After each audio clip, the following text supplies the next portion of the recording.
ప్రార్థన అనగా దేవునితో సమయం గడుపుట. It's a communication with God. దేవునితో సంభాషించుట. Talking to God. దేవునితో మాట్లాడుట. Listening from God. దేవుని వద్ద నుండి వినుట.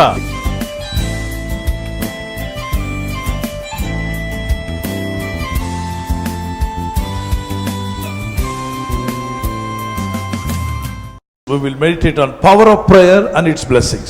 ప్రార్థన యొక్క శక్తి, దాని ఆశీర్వాదముల గురించి మనం నేర్చుకోబోతున్నాం. There is power in prayer, Jesus himself said. ప్రార్థనలో శక్తి ఉన్నది అని యేసు ప్రభువారే చెప్పారు. When he came to this world, he prayed.